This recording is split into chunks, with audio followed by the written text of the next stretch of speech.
No, CBS has been very good to me for most of my career. I think 21 out of my 24 years, I've been part of a CBS program, from Young and the Restless with CBS, Criminal Minds with CBS, and now SWAT. Because I did, 8 years on Young and the Restless. I did 11, so that's 19, Okay. 20, and it'll be in April. It'll be 24 years. But no, they CBS. I left Criminal Minds because and on good terms. I mean, it's just You felt stagnant, I guess. After I a just, while. I needed a break. I was tired. It felt a little stale. But not the job itself. Just my acting. I just felt like I needed to take a break so I could just refuel. Just reboot. Did you backpack through Europe? I did. I went to. First I took care. I walked my dogs a little more often. I did some basic stuff. Saw family and friends, and then I always wanted to go to Australia. And I'd been wanting to go to Australia for like 10 years. And so it would come and it would go, it would come and it would go. Because the problem was I was always working on Criminal Minds. So when we would go down for the season in April, May, that was winter in Australia. So I didn't want to go out there when it was cold. And so then when I finally left Criminal Minds, it was I had a year, I didn't have a job. So I was like, all right, let me plan this out. And then I went and spent a New Year's in Australia, and I just picked Sydney because I knew they had them fancy fireworks for the New Year's, and I thought, okay, it must be a party out there. And then I got out there, and I realized, and I saw the fireworks; they were beautiful. But then I realized I was like, I don't want the party. I was like, and so I went back to my childhood memories of camping in Yosemite and doing outdoorsy stuff, and I had met some people. They said, well, look, if you're into that type of outdoorsy nature stuff. Yeah, it's culture, explore, experience.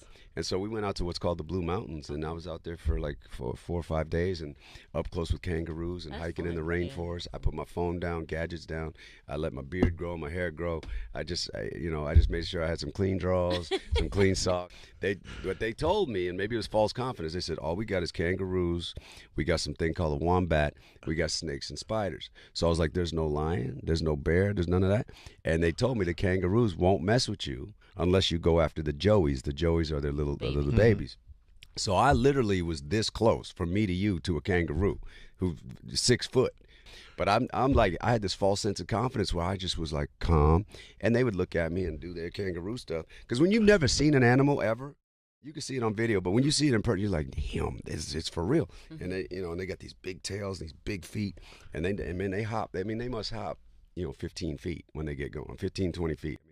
They stride like a horse. They just gone. But it's just a weird looking animal. But I was out there in nature, and I was like, if something happens to me right now, they ain't gonna find me for 3 weeks.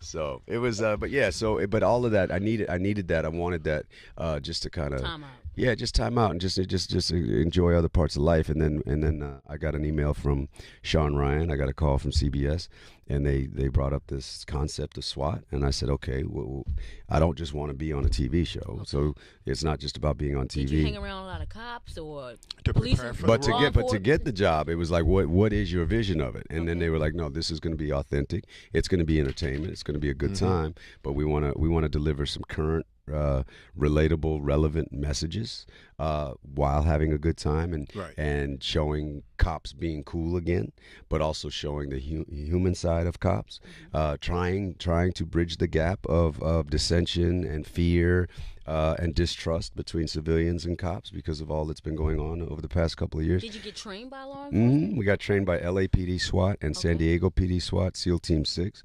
So, because we don't want to just be cool cops, cool actors doing cool things with guns. So we want to be as authentic as possible. What we're doing is pretend, but it's based in reality, the stories we're telling. We want the men and women of law enforcement to watch our show and feel like we're doing right by them. And we don't just want to make cops look cool. We want people to understand that the men and women of law enforcement aren't human. They're not perfect, but they risk their lives every day. But at the same time, we want the men and women of law enforcement to have a little more patience and understanding of civilians. Hear their stories. Listen to them, talk to them before you judge and take action.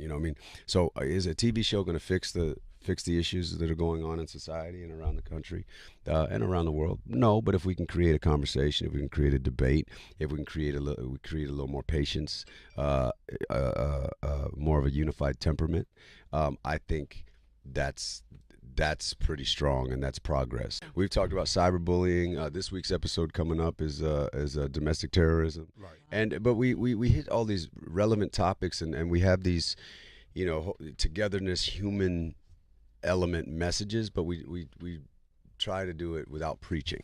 So first and foremost, SWAT is a good time. SWAT is crazy, action-packed. They riding around in Black Betty, oh, here they come, we're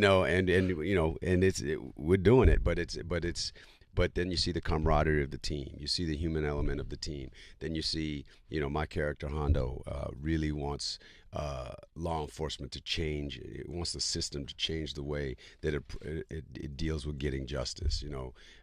Taking, when it's time to be brutal, when it's time to handle business, Hondo knows what time it is. But when it's time to approach it a different way, when it's time to kind of talk somebody down, talk yourself out of a situation, so it's and look past color, we stop with the racial profile, but it's staying home, staying true to where he's from.